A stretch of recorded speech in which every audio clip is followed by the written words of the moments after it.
Hello everyone and everything, and welcome back to more Hollow Knight.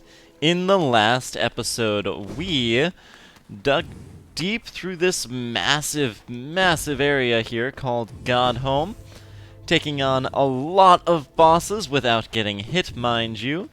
And in this episode, we are going to go ahead and leave to more familiar territory.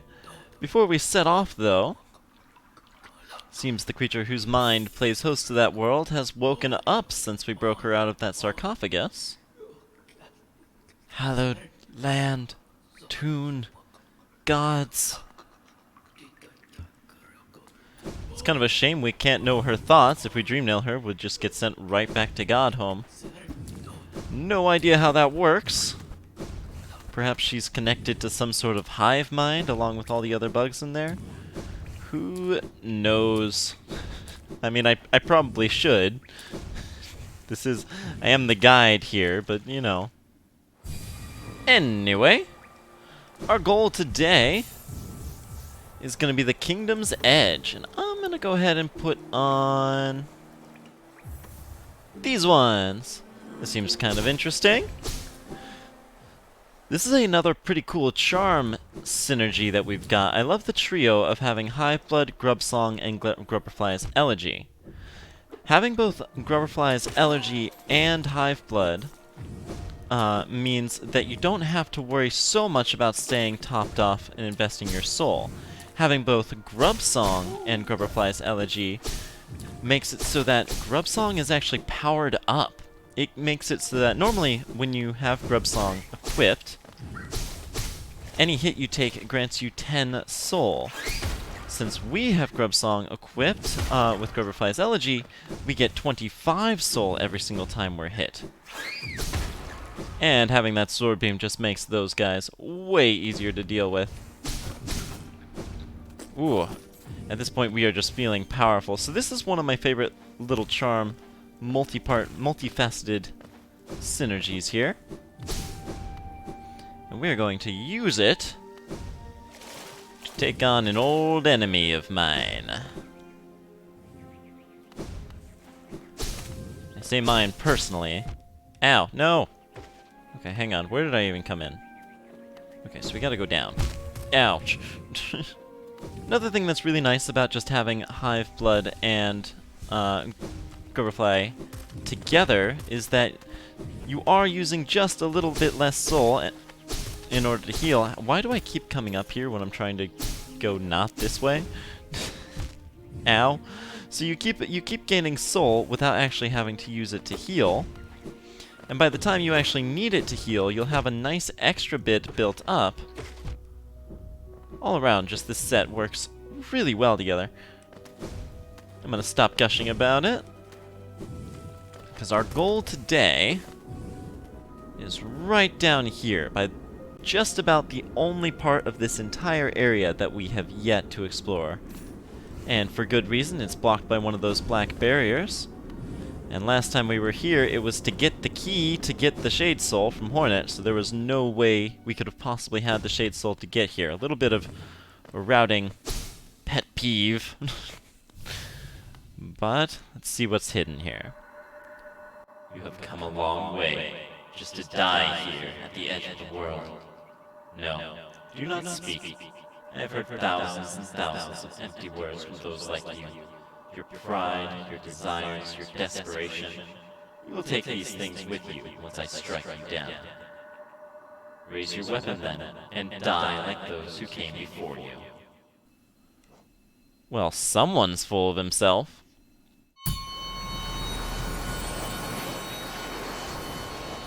You. Markoth is evil. I know there's nothing canonical about him that we know that actually makes him evil, but just trust me, this is the most villainous fiend we have yet encountered. But I'm gonna set aside my personal feelings for this bio, because at least for now, Markoth is pretty simple.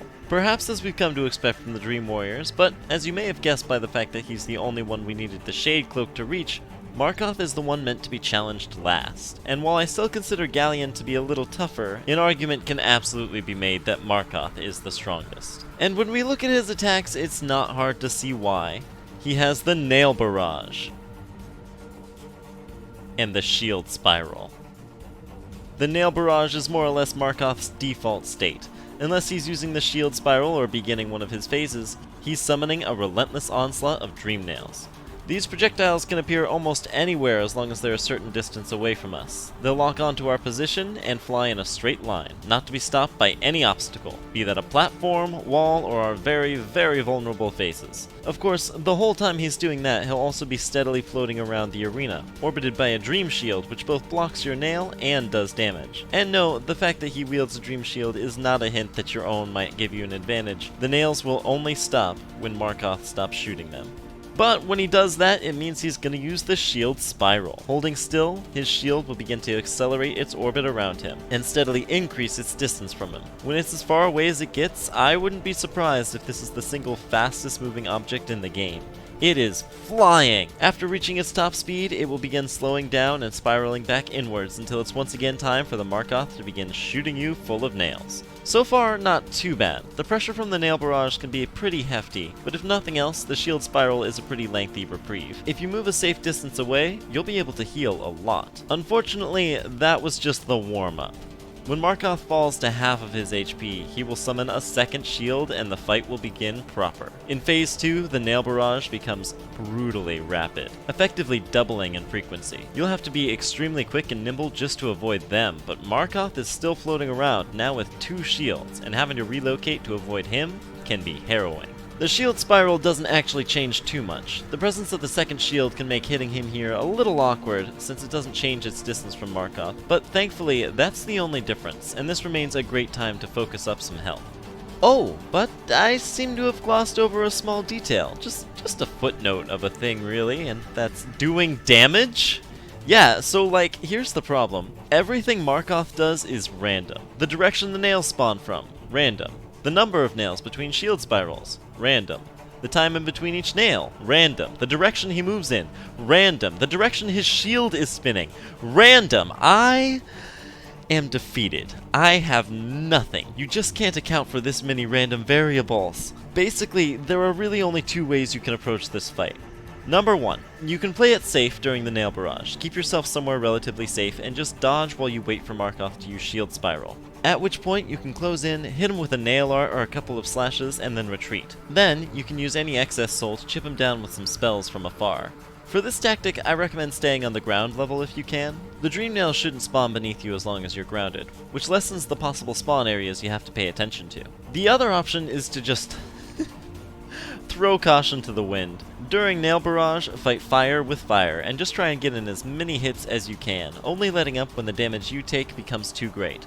Then, just wait and safely use the lengthy time he spends spinning his shield around to heal up. A lot like Galleon, this will be far from our most elegant fight, but every once in a while, you just have to get down and dirty. As a final note, if you're struggling with this fight, the charm I recommend most is Deep Focus. Since your window for healing is so generous, the time investment is easy to work with, and you may end up really appreciating that more efficient soul usage. Markoth. Do me a favor, those of you who are watching before fighting this guy. Make this one painful.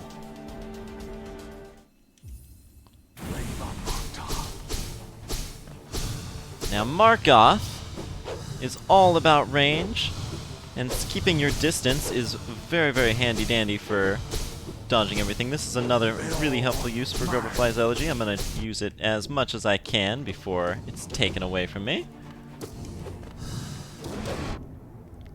And getting him stuck up against the ceilings or tops or bottoms of platforms, yikes, ooh, we're taking lots of damage, is a really good way to get some big damage with spells off.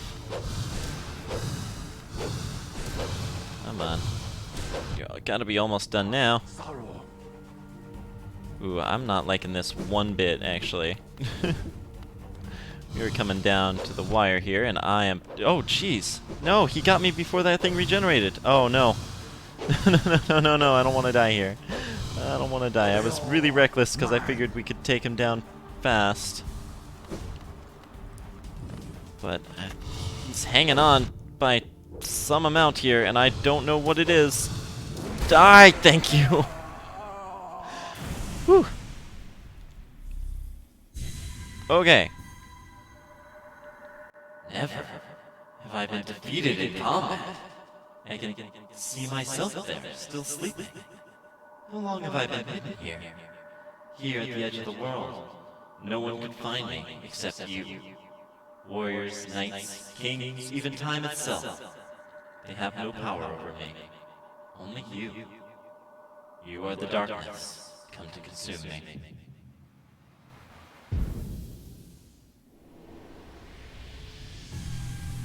Very hard to know exactly how he was feeling. It's possible that since he had the dream shield there, that he was its original wielder, and that monument that we found way back in... Yike! The monument that we found way back in the resting grounds, gosh, could have been to him. And that now when we carry the shield, we carry his legacy with us. An interesting thought for sure. As long as I'm showing off charm synergies, I'm going to go ahead and show off one which is not my favorite, but it's definitely a bit of a fan favorite. If you take the Defender's Crest combined with the Glowing Womb, then you get slightly different little, I guess you call them womblings? I don't know. They're all brown and stinky just like you are. And when they attack, they're a little bit different. They cause an explosion. Now, ironically, that explosion doesn't actually do as much damage as the collision of one that is not augmented by this charm.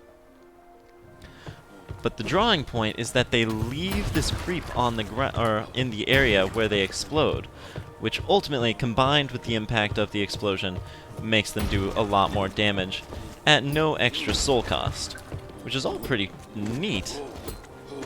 It's still not a ton of damage. In fact, in general, any summons and allies that you can have in this game, the Weaverlings, these guys, and Grimchild are all pretty tame, I must say. And you can't really boost their damage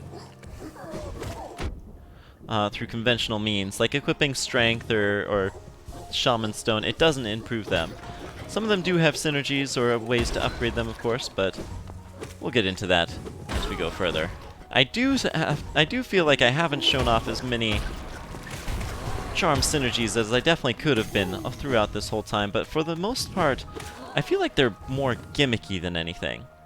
It's hard to find proper applications for a good deal of them. Now back up at this elevator shaft. I'm here because I want to just go ahead and utilize a pretty nice shortcut that we found for ourselves a way back. I think probably one of the most just generally useful charm synergies is going to be Grub Song combined with Grubberfly's Elegy. Being able to make it so that Grub Song gives you more soul is really, really nice. The ability to basically just get soul out of thin air from getting hit, always going to be welcome to me. Now, it is kind of nice having these guys watching our back as far as this goes. But we are back in the Colosseum of Fools. Returning triumphant, we see our first two and the third, which we left. What have you got to say, my man? Welcome back, warrior! To enter a trial... Oh, you know. Yeah, you already said that. Well, before we head on through, I am going to optimize my charms, because the Trial of the Fool is probably... It's definitely not the toughest challenge in this game, but it's the toughest one where I might actually die. Everything else that is extremely difficult is in a dream. So we're gonna optimize ourselves here to have a decently easy time, but I don't want to go all out, because I do still revel in the challenge. Okay, let's see what we got here. Quick Focus, Shape of Oon, Soul Catcher, Grub Song, Spore Shroom, and Nail Master's Glory. A bit of a weird one, but it also is part of today's subject. Just seems to be charm synergies is when we try to heal while having both Shape of Wound and Quick Focus, we turn into a really fast snail that actually moves faster than our normal ground speed. It's also, its form changes with Spore Shroom equipped. So we're gonna basically be doing just a pretty good amount of healing. Wait. Actually, no. Okay, so the two must-have charms that I don't think you can really get away without having are gonna be Mark of Pride and Nailmaster's Glory. Without those, I don't recommend taking on this trial. Of course, your own stylings are gonna be up to you, as usual, but this is just what I recommend. Alright, let's do it.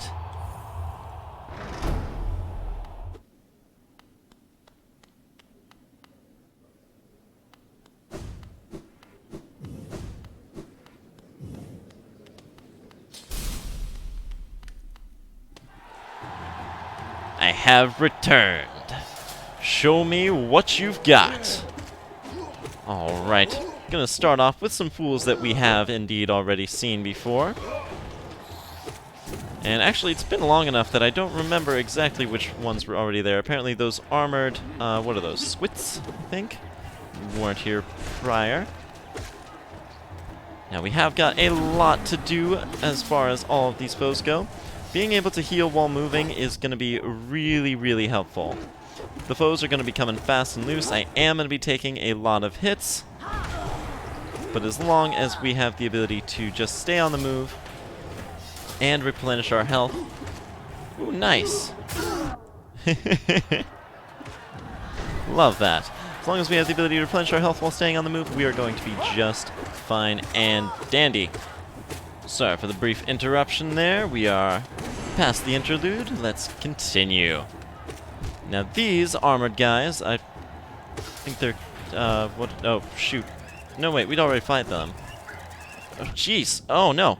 Stop it. Away. Okay. I was not prepared to get right back into the swing of things, apparently. That's alright. Ooh, nice. I like this thing. I can just stay up right here. Safe and sound.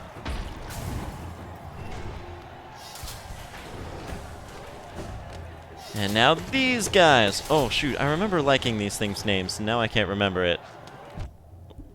Do I have time to check? Loodles! Perfect. Who are weak to corners, obviously. Evidenced by the fact that I can just read my journal while they try and kill me. This is fine. Also, apparently not armored Loodles, but death Loodles. Which I will never be able to say with a straight face. I'm just nope. So the base form of these enemies are pretty much only found in the Queen's Gardens. And now we find their armor form, which is only found here. Of course, a lot of enemies are only found here in the Colosseum, which is a pretty big contributor to its difficulty. You're not just fighting enemies, you're fighting enemies that you basically have never seen before. I'm gonna prioritize the heck out of all these flying enemies. Now, as for these flying enemies, this is why I recommend having Nailmaster's Glory. It's because... yeah, that. It's because as long as when you charge it up, you can one-shot even the toughest enemies that are airborne, except for the flying fools. Yikes! Nice. And that is going to be very, very important for certain later phases of this. Oop. One thing that Shape of Wound does not let you do is heal while falling. Darn it! I was gonna be so cool using an upward spell and a downward spell. You cut me off. Ooh, you've got some traitor mantises in here. Interesting. Apparently they really like... probably just fighting for money, so... no longer for honor, they'll fight for just a quick buck as well. Interesting. Nice bit of lore, too. You'd never find any uninfected mantises in here, because they are too proud for that. I am, of course, taking a lot of damage, but I'm not worried, because I can just scuttle along the ground. Sweetie sweetie. Oh, jeez. Spell twisters. Or soul twisters, I think these are called. I think so. Then again, that could be the other ones. Now this is a great opportunity to get in some free healing in case you are getting low by this point. Did it work? Actually, these ones have some really sad dream dialogue. It's been a while since we've been back in the Soul Sanctum. But you may remember that these follies and mistakes are bugs without bodies whose soul was tampered with. So having one go, did it work? Oh, and hey! Here's an old friend, also from the Soul Sanctum. This one is nearly identical to the one outside the key, or the one guarding the Shade Soul. Only he only has 180 health, not the extra 300. So he's actually a step down from the last one we fought. Not to mention, of course, that by this point I have beaten his Radiant form. Now those are called Volt Twisters. And it's interesting, they're like Spell Twisters, but another enemy completely unique to the Colosseum. They're very powerful. They're like that one attack that Umu does. Oh jeez. And yep, this is actually getting pretty tight now. Get out of here. I believe they have 25 health. Nope, that's definitely more than 25 health. I don't know how much health they have. Never mind. Ignore me. So we can get out of the way. And we've got another one. Only this one, instead of being able to summon follies, now had a spell twister on his side. A little bit interesting for sure. But as long as you just prioritize the spell twister, there's not much he can do. Once again, only 180 health, and he's done. Now we're starting to get a little bit closer. Now for a lot of these, use the wall jumps. Wall jumping is going to get you up high a lot faster than it otherwise would. Ooh, Molochs. Or what were these? Molurks? I don't remember. Ooh, yikes. Alright, let's take out this guy first. Can't do anything if I'm above you. Okay, that's gonna do it there. And guess who? Another Moloch out in the real world. And again, we did just do this one Radiant. So this isn't a huge deal from that. But it's definitely interesting that it's being fought in the Colosseum. And having a much tighter arena for sure. But that doesn't change our game plan too much. Now you can use these Garpedes here to replenish some of your soul by hitting them with the Dream Nail. But I am all topped up, so we are good to go with that. Luckily we don't have to beat the Garpedes, we just have to avoid them, otherwise we would be in trouble. We're still in trouble though, as now the floor is no longer floor. That floor is not made out of floor. This is why I highly recommend having Nailmaster's Glory and Mark of Pride. Without those, this section is way harder. Mark of Pride makes nail pogoing on the ground or on the bottom layer to save yourself easier. And Nailmaster's Glory makes taking out all of these pesky foes much easier. And faster. Although not so much these ones. They got a lot of armor. We're just gonna nail pogo them down to the bottom. And no, don't spawn more. I wasn't done with those ones. Yikes! Biggest issue, of course, with this phase is that any damage you take is not going to be something you can heal off until, ouch, get away, until we have ground. Stop it. Make this stop. Yes, ground. Okay. Whew. Alright, that's the hardest part done with. Now for this part, we can just kind of take a nice little break, let all these Loodles jump into the spikes. I guess it's not so much of a break, they're not doing too much jumping in the spikes. But we have enough soul that we can replenish. There we go. And we got their entry as well. Lovely. Very considerate of them. Okay, back to basics. This is actually identical to the first wave, if I remember correctly. Ooh, yikes. Got a lot more stuff now. Here we go. Taking you out from above before you have a chance to react to me being up that high. Yikes. So many dudes. Down to half health. Let's go ahead and top off. Now we are actually just about done here. It's kind of hard to nail down how many waves this has because a lot of waves like have multiple parts and they'll overlap with each other depending on how many enemies you've taken out in the previous wave, so it's hard to tell definitively what actually counts as a wave here. But I can say that we are about 80% through. Yeah, jeez, I thought you weren't going to hit me there. Man, those guys have a lot. And now we get the fool trio. All three of them. Well, actually, if there's no ranged fool, there are four fools. Oh, there he is. Joined the party just a little late. That's okay, buddy. I don't know if I showed off before that you can deflect that guy's little throwing discs. Makes things easy. But that brings us to the end.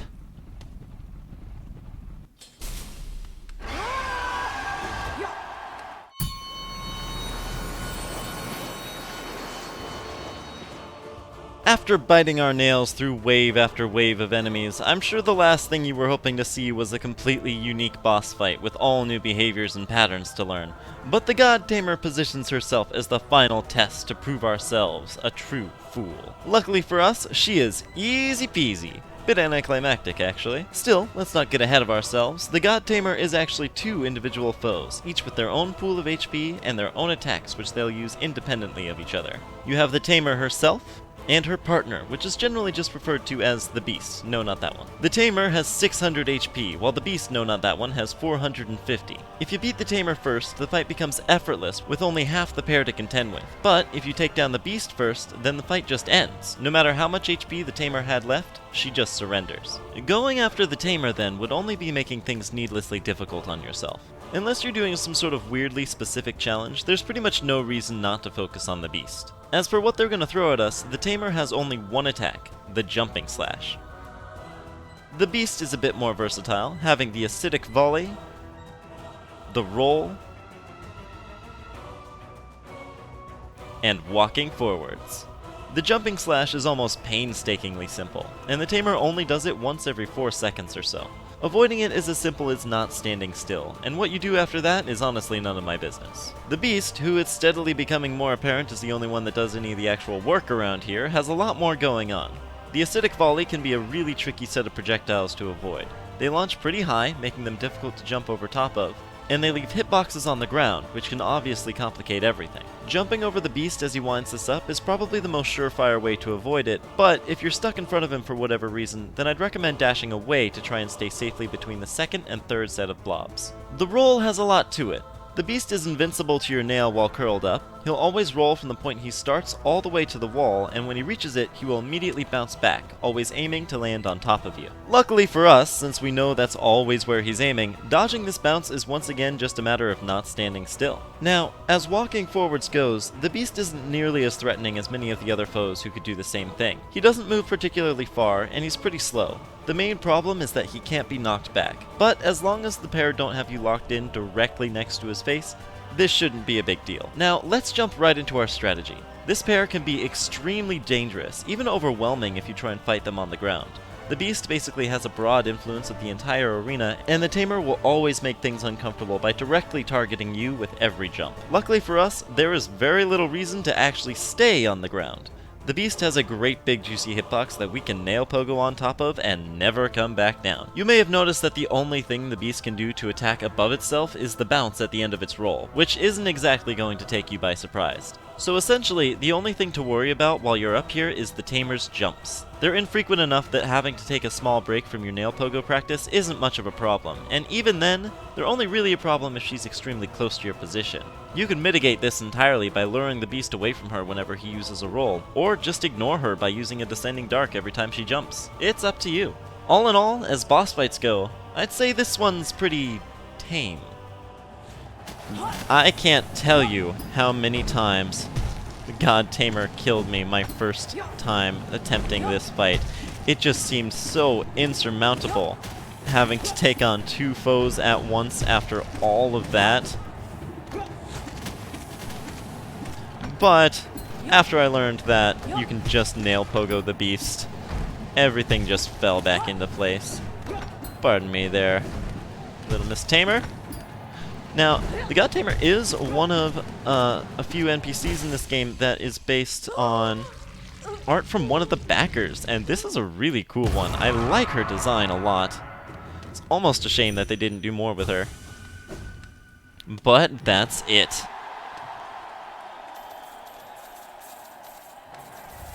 We are officially a fool. Tons and tons of money for that. 3,000. And that does count as one of our percentage points. But we are officially done with the Colosseum. A true fool keeps on fighting, even when there is no more glory to be gained. Step over on the board and make your mark. Show us how foolish you truly are. You can retake any of the fools, or any of the trials that you want. The only one that will be different is this one. It will no longer feature Zote as its final boss. But they give the exact same amount of Geo. There are worse ways to farm Geo for sure. I still think that the giant husk guards in the City of Tears while having greed equipped is going to be better. But to each their own. This definitely has a little more variety to it. But that's gonna do it. We took down Markoth. Incidentally, that does bring us over 2,400 Dream Essence. So we'll have to turn that in to the Seer next time we see her. And who knows when we'll do that. Probably not next episode, though, as we still have more to go as far as things that we could have already done. That was a terrible way of saying that. We're going to be retreading more ground and finishing off some things that have been in our back burner for a while. See you guys then.